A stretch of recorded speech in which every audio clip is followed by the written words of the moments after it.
Bienvenidos a este video donde vamos a hablar de irrigación e inervación del corazón. Es un tema que complica bastante y que se toma mucho también. Lo primero que vamos a hablar, y es casi mandatario, tenemos que hablar de los circuitos los circuitos cardíacos, las circulaciones. Tenemos una circulación mayor, que es la que parte desde el ventrículo izquierdo a través de la aorta para irrigar todos los tejidos del cuerpo de manera nutricia. Esta circulación obviamente llega sangre oxigenada hacia los tejidos del cuerpo. Una vez que el cuerpo, el tejido que sea, utiliza el oxígeno que las arterias le han llevado, va a devolver un contenido de dióxido de carbono, el cual se vuelve en forma de retorno venoso. El retorno venoso está principalmente dado por las cavas. La vena cava inferior, acá vemos la ácigos, no importa, y acá la cava superior. Esto retorna hasta la aurícula derecha. Y acá comienza, hasta ahora la circulación mayor, la circulación que va desde el corazón hacia todo el cuerpo. Ahora comienza la circulación menor, que es la circulación que va desde el corazón hacia los pulmones y de vuelta al corazón. Por eso se llama circuito menor o circulación menor. Esa sangre carboxigenada que llegó por las venas cava inferior y cava superior a la aurícula derecha va a pasar al ventrículo derecho y desde acá sale por las arterias, en realidad por el tronco arterial pulmonar que se divide en arteria pulmonar derecha e izquierda. Va a llegar al pulmón, va a ser hematosis, va a hacer intercambio de gases y va a volver por las venas pulmonares con un alto contenido de oxígeno. Circulación menor. Acá es donde rompemos uno de los mitos del vulgo, que es decir que las arterias llevan sangre oxigenada y las venas carboxigenada. Eso no es así, porque en el caso de los vasos pulmonares, las arterias pulmonares llevan sangre totalmente carboxigenada, que va a ser hematosis, y las venas pulmonares van a traer hacia el corazón la sangre más ricamente oxigenada del cuerpo. A lo que deriva la definición de arteria y de vena. Las arterias son vasos que llevan la sangre desde el corazón para afuera, ya sea carboxigenada u oxigenada. Las venas son vasos que van a llevar la sangre desde afuera hacia el corazón, ya sea carboxigenada u oxigenada. Una vez que sabemos esto, podemos arrancar con lo que es irrigación del corazón. Para entender esto, vamos a utilizar este dibujito que hice en Photoshop, donde podemos observar. Primero, obviamente, esto es un esquemita del corazón, acá está el ápex, estas son las cavidades derechas, cavidades izquierdas, donde dejamos un corte a nivel del ventrículo izquierdo, vemos acá el miocardio, vemos acá un pilar carnoso de primer orden, sosteniendo una de las valvas de la mitral. Acá vemos la válvula semilunar aórtica con la aorta ascendente, callado, y luego va a estar la aorta descendente torácica. Y a la hora de irrigarse, cualquier tejido del cuerpo, o el 99.9% de los tejidos del cuerpo, se irrigan durante la sístole. ¿Qué es la sístole? La sístole es el momento de contracción del músculo cardíaco, del miocardio. Durante la contracción cardíaca ventricular, porque no es lo mismo sístole auricular que sístole ventricular. Durante la sístole ventricular, el músculo, el miocardio, se va a contraer. Al contraerse, disminuye el espacio acá adentro, pero sigue teniendo el mismo volumen de líquido. Por lo tanto, me aumenta la presión. Si yo tengo una bolsa con agua y yo aprieto la bolsa con agua, la presión del líquido aumenta. Cuando aumenta la presión del líquido, puede vulnerar la presión que soportan las válvulas semilunares aórticas, que sería lo normal. Cuando vulneran esa presión, que están por encima de los 80 milímetros de mercurio, la sangre sale eyectada por la aorta ascendente, callado y demás. Y ahí se distribuye por el resto del cuerpo. Eso es lo normal.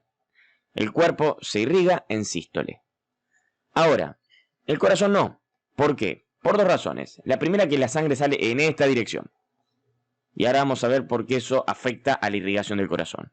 Y la segunda es que en la sístole, el miocardio ventricular, que son las capas más gruesas de miocardio, son mucho más gruesas que las auriculares, va a estar contraído. Por lo tanto, los vasos que penetran en el miocardio están totalmente ocluidos. No puede pasar la sangre por ahí. Por lo tanto, el corazón se va a irrigar en diástole, cuando el miocardio ventricular está relajándose. La diástole es lo contrario de la sístole, es la relajación miocárdica. En la diástole, la sangre que ya había sido eyectada durante la sístole, un pequeño porcentaje retorna. Retorna porque la presión no alcanzó a que den toda la vuelta y demás. Retorna y llega hasta acá, pero claro, la válvula está cerrada, la válvula evita la regurgitación. Por lo tanto, va a salir por los costados, por algo que se llama senos de Valsalva, que ahora se los voy a dibujar, por donde van a iniciarse las arterias coronarias que irrigan al corazón. Y es ahí donde, en esa diástole, por estos senos de Valsalva, sale la sangre y puede entrar en el miocardio mediante los vasos intramiocárdicos, porque el miocardio ya no, valga la redundancia, ya no está contraído. Entonces acá tenemos un dibujito donde vemos dos de las valvas, son tres, de las valvas semilunares, aórticas, vemos el callado de la aorta y vemos esto. Esto es los senos de Valsalva y acá tenemos coronaria izquierda, coronaria derecha. Eso, ahí tenemos el seno de Valsalva y acá tenemos las referencias de lo que venimos marcando: la válvula mitral, la semilunar aórtica, el pilar del carnoso de primer orden, callado aórtico, el seno de Valsalva y las coronarias. Entonces recordamos, sístole, voy a volver para atrás y saco las referencias. Durante la sístole, la sangre va para allá, va para acá, va para acá.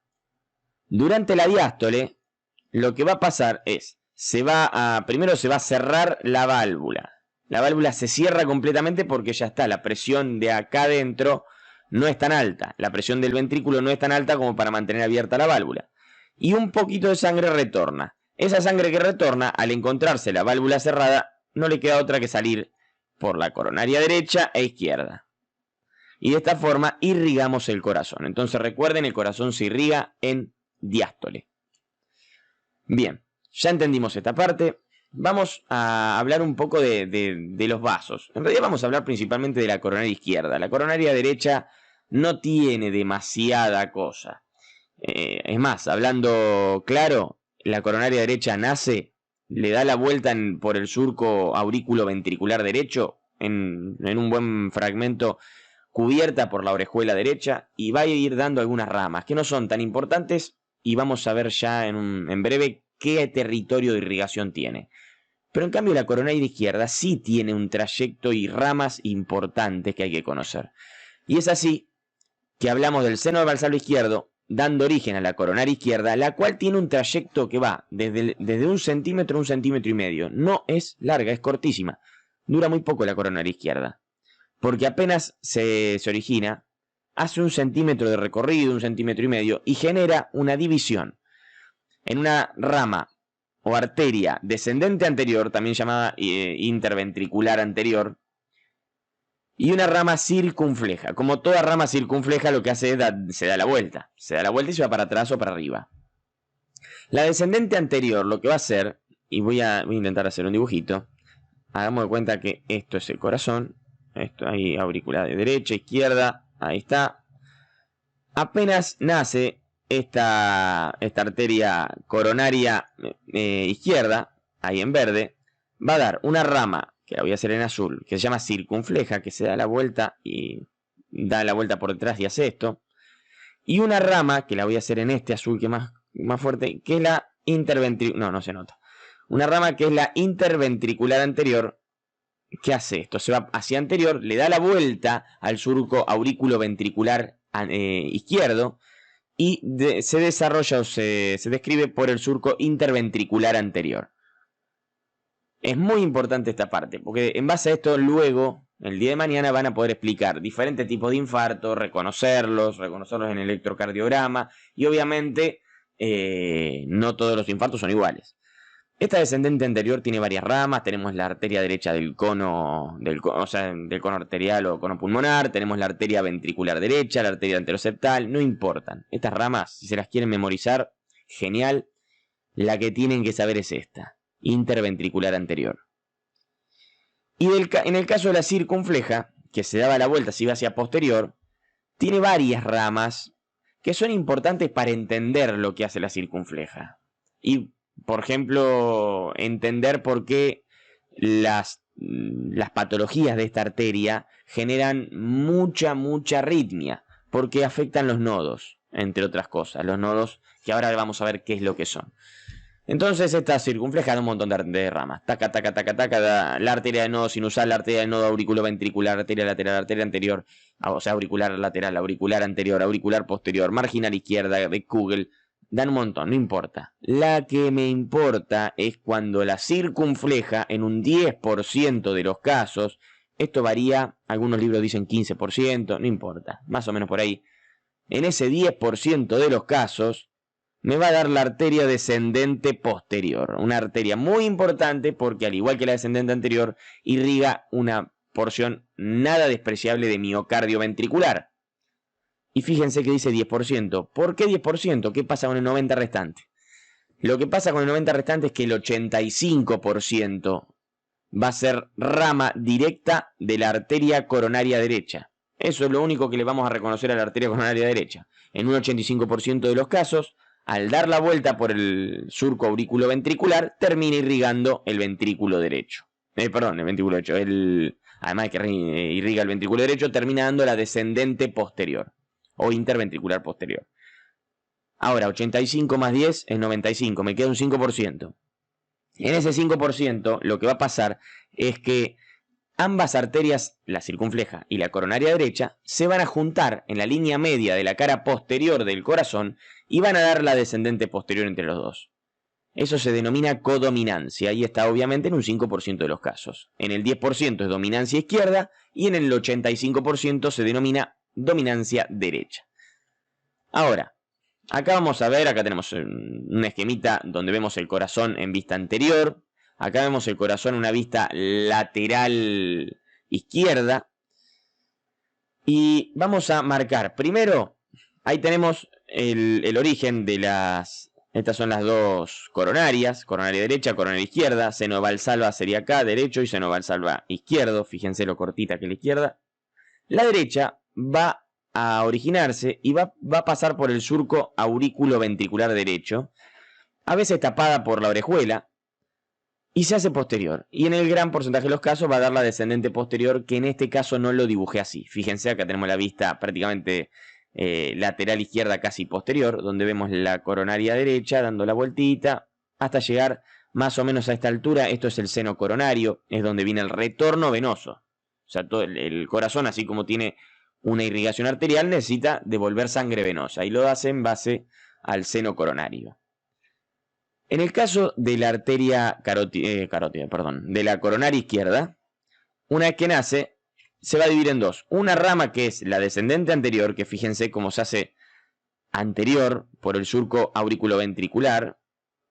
¿Ven? Este es el surco auriculoventricular izquierdo. Se hace anterior y va hasta el ápex, recorriendo el surco interventricular anterior, el surco que separa ventrículo derecho de ventrículo izquierdo. En el caso de la circunfleja, fíjense, vamos a volver acá, van a hacer, se va a dar la vuelta, se hace posterior, y en este caso justo elegí dibujarla como dominancia izquierda.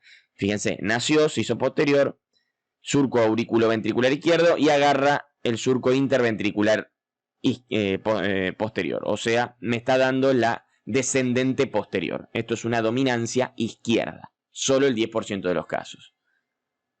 A continuación, si bien ya sabemos cuáles son las arterias, dónde están y qué es lo que hacen, nos falta saber quién irriga qué. Y para eso este esquemita nos va a venir muy bien. Vamos a marcar que de la arteria coronaria derecha vamos a tener irrigación de lo que es la orejuela derecha, aurícula derecha. Fíjense, esto es una vista posterior, esto es una vista anterior, esto es una vista lateral izquierda. Tengo orejuela derecha, casi todo el ventrículo derecho en su cara anterior y la aurícula derecha, sumada a la arteria marginal derecha. La arteria marginal derecha, acá vemos rama de la carótida de la coronaria derecha, me está dando el resto del ventrículo derecho. La última porción del ventrículo derecho, mejor dicho, de lo que es la cara posterior, este pedacito de ventrículo derecho y este pedacito de ventrículo izquierdo, me lo está dando otra rama, que es la arteria descendente posterior. La arteria descendente posterior o interventricular posterior, recordamos, es rama en el 85% de los casos de la coronaria derecha, en un 10% de los casos de la coronaria izquierda y en un 5% hay codominancia. Finalmente hablamos de lo que es esta porción de ventrículo derecho y esta porción de ventrículo izquierdo, que acá lo vemos mejor en la vista lateral izquierda. Acá está el surco interventricular, por lo tanto esto es derecho y esto es izquierdo. Va a estar dada por la arteria descendente anterior interventricular anterior, una de las dos ramas de la arteria coronaria izquierda, que acá lo vemos, viene de ahí. Luego tenemos todo el resto, que está en verde, que es lo que queda de ventrículo izquierdo hacia posterior, sumado a la aurícula izquierda, está irrigado por la arteria circunfleja. Es así que, obviamente, una complicación vascular, una aterosclerosis, que genera un taponamiento de la descendente anterior, me va a dar, obviamente, un infarto septal. Me va a dar un infarto que me está complicando el septum. Y así voy a tener diferentes posibilidades de infarto en base a la arteria complicada. Ahora pasamos a lo que es la inervación, o sea, la función del corazón. ¿Cómo funciona el corazón? Primero, hay una mentira, se lo he escuchado a muchos compañeros que se dedican a la parte de cardio, que esto es como una lucha que ellos tienen, que quieren ser autónomos, y no es autónomo. El corazón no es autónomo. El corazón puede funcionar solito, si ustedes lo arrancan del cuerpo humano, funciona unos minutos. Por ejemplo, el de una rata puede funcionar 3 minutos sin ninguna conexión. Obviamente funciona arrítmico, sin ritmo, pero pueden funcionar solo. O sea, sigue contrayendo como puede, pero sigue contrayendo. Pero requiere sí o sí del sistema nervioso central. Más precisamente del sistema nervioso simpático parasimpático, o sea, del autónomo, el cual depende del central. Por lo tanto, tiene autonomía, pero no es total. Se regula, tiene una regulación. Esta regulación permite que el corazón pueda adaptarse a diferentes situaciones. No es lo mismo cómo funciona el corazón ante una situación de estrés o una situación de ejercicio físico, que a una situación de descanso, de una situación que no requiera gasto. No es lo mismo cómo funciona el corazón durante un partido de fútbol que viendo una película en Netflix. Y finalmente la adaptación. El corazón tiene la capacidad de adaptarse en base a las constantes fisiológicas que el cuerpo le propone. Si una persona pesaba 60 kilos y en cosa de un año sube a 75 kilos, o sea, subió un cuarto de su peso, el 25% en un año lo subió, obviamente el corazón le tiene que dar de comer a más cantidad de masa. Y una cantidad de masa que no es nada despreciable, un 25% es poderoso. Entonces el corazón se tiene que reacomodar. Tiene que reacomodarse, tiene que modelar sus fibras y aumenta obviamente la fuerza de contracción por tener más cantidad de fibras. Esa posibilidad de adaptación en fisio, ya luego lo vamos a llamar mecanismo de Frank Starling. Sabiendo o partiendo de la base que tenemos estas tres constantes, vamos a mostrar este dibujito del corazón de las 4 cavidades cardíacas: la aurícula derecha, el ventrículo derecho, ventrículo izquierdo y aurícula izquierda, con las dos valvas, la mitral y la tricúspide, la vena cava superior, la vena cava inferior. Esto es parte obviamente de la clase de la explicación de configuración interna de corazón. Acá observamos entre la desembocadura de la cava superior, observamos esto que es la crista terminali. En la desembocadura de la vena cava inferior vemos lo que vendría a ser la válvula de Eustaquio. Acá vemos esta pequeña válvula que se denomina válvula del Tevesio, que es donde desemboca el seno coronario. Acá vemos esta parte que es el tendón de Todaro, que va hacia el Acea Vicens y la fositoval. Y acá abajo la válvula tricúspide. Entre estos tres elementos, tendón de Todaro, válvula de Tevesio y válvula tricúspide, tenemos un triangulito. Este triangulito verde es el triángulo de Koch.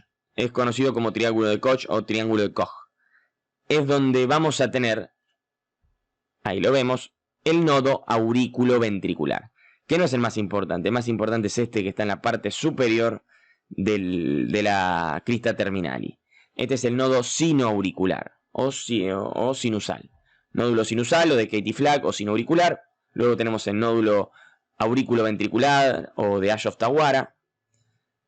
Estos son los marcapasos. Estos, mediante filetes nerviosos, van a indicarle al miocardio, o sea, al músculo del corazón, a todas estas cosas rojas que están viendo acá, le van a indicar cuándo y cómo contraerse, y con qué fuerza, y con qué frecuencia. O sea, marcan el ritmo.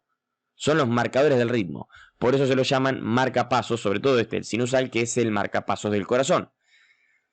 El marcapasos del corazón, o sea, el nódulo sinusal, lo que va a hacer es, mediante tres vías nerviosas, que acá las vemos, van a llegar hasta el nodo aurículo-ventricular. Y le van a indicar al aurículo-ventricular, mira, tenemos que latir con tanta fuerza y a tal frecuencia, con tal coordinación. O sea, primero van las aurículas, después los ventrículos, después las aurículas, después los ventrículos. Y además, le tiene que comunicar al lado izquierdo, a la aurícula izquierda, porque la aurícula izquierda de acá no está ni enterada. Entonces, tenemos el haz de Bachmann. El haz de Bachmann comunica desde el nódulo sinusal hacia la aurícula izquierda. Entonces, de esta forma ya la aurícula ya sabe cómo se tiene que contraer y cuándo. Faltan los ventrículos. Es ahí donde, a partir del nódulo de Ashov-Tawara o nódulo auriculoventricular, aparece un haz que se llama haz de His. Que ahí lo vemos, que va a recorrer el tabique interventricular para dar una rama derecha y una rama izquierda. Estas dos ramas, que son partes de la fibra de Purkinje, van a generar la contracción rítmica coordinada del miocardio ventricular. Entonces, ¿cómo es el tema de la sístole y la diástole? Muy simple. Sístole en aurículas. El sinusal le envía al Ashov-Tawara y al resto y a las capas finas musculares de la aurícula derecha, pero además, mediante el haz de Bachmann, se lo indica a la aurícula izquierda. Entonces, ambas aurículas al mismo tiempo se van a contraer con poquita energía, porque en realidad no necesitan mucho para pasar la sangre desde esta cavidad a esta. Ahora, estos ya se contrajeron. Tenemos que hacer que o sea, ya pasó la sangre. Cuando esto se contrae, la sangre pasa al ventrículo. Ahora es el ventrículo el que se tiene que contraer. Es ahí donde el haz de His interviene y le avisa al miocardio ventricular, listo, ahora les toca a ustedes. Y ahí es donde el ventrículo se contrae, genera la sístole ventricular, y en ese momento está descansando la aurícula, así que es diástole auricular. Esta forma de contracción, contracción, contracción, contracción, contracción, contracción, es lo que conocemos como latidos. Lo que nosotros sentimos como latido cuando palpamos un latido es lo que se genera por la contracción ventricular izquierda, que mediante el circuito mayor de sangre, que lo explicamos al principio, genera una eyección fuerte de sangre hacia todo el cuerpo. Ahí es donde nosotros sentimos ese latido, ese pum a nivel arterial. Pero esto no funciona solo, como dijimos. Si yo esto lo excluyo del cuerpo humano, lo saco del cuerpo, le dice un ratito cómo funciona el resto. Después ya no deja de funcionar. Ahí es donde interviene el plexo cardíaco. El plexo cardíaco es el que le va a decir al nodo sinoauricular o al sinusal cómo tiene que funcionar, cuándo tiene que funcionar y de qué manera. Y es el plexo cardíaco quien va a recibir noticias del sistema nervioso autónomo, más precisamente del sistema simpático y del sistema parasimpático, parte del nervio vago. Y como siempre les digo, hay que recordar las funciones del simpático y las del parasimpático, ya que van a ser la base de la fisiología, la base de la patología, la base de la farmacología. Así que vamos a volver a repetirlo. El sistema nervioso simpático te prepara para el esfuerzo, para el estrés, para el gasto físico, para el gasto cardíaco. Eso quiere decir que el simpático aumenta las constantes cardíacas, más fuerza de contracción y más velocidad, más ritmo, más frecuencia. El sistema nervioso parasimpático, que viene por el nervio vago, va a ser lo contrario, te prepara para descansar, baja la frecuencia cardíaca, baja la fuerza de contracción, te prepara para el descanso. Entonces, un tema importante que mencionamos, el gasto cardíaco, regulado por estos dos. O sea, ahí es donde entra en juego la parte de regulación, que además también tenemos hormonas y diferentes sistemas que intervienen en la regulación. Tenemos el tema de la contracción miocárdica, importante, la fuerza de contracción, la contractibilidad. Tenemos los términos sístole y diástole, que los tenemos que manejar, tenemos que saber qué son. En este caso lo que vamos a ver es un par de imágenes y se termina este tema. Vamos a ver una imagen derecha, lateral derecha. Acá tenemos todos los elementos vasculares y bronquiales. Y acá los hemos quitado para poder ver lo que es una visión del corazón lateral derecho, donde vemos este paso de este nervio, que es el nervio frénico, que inerva, entre otras cosas, el pericardio y el diafragma. Acá vemos en esta vista anterior lo mismo, el frénico izquierdo, el frénico derecho, y vemos todos los diferentes elementos del corazón puestos en posición anatómica. Desde ventrículo izquierdo, acá vemos el relieve de la arteria descendente anterior, rama de la coronaria izquierda. Y acá tenemos ventrículo derecho, surco auriculoventricular derecho. Esto es parte de la aurícula derecha, que es la orejuela derecha. Y acá vemos, bueno, en la llegada de la cava superior, el callado aórtico y el tronco de la arteria pulmonar. En la vista izquierda, lo mismo de siempre. El frénico, en este caso se ve muy clarito este nervio muy importante, que es el nervio vago izquierdo, dando esta rama, que es el recurrente laringio izquierdo, con una gran diferencia al recurrente laringio derecho, que nace por encima de este nivel. Y hacia atrás vemos la cadena simpática, que entre el vago y la cadena simpática van a formar el plexo cardíaco. Desde ya, muchas gracias por la atención, espero no nos haya hecho muy pesado. Es un tema importante que siempre se toma. Aprovecho a comentarles sobre los cursos que el laboratorio está brindando con material bibliográfico propio, horas y horas de videoclases, exámenes y licencia Lifetime. O sea que una vez adquiridos serán indefinidamente suyos, con grandísimos descuentos desde nuestra web.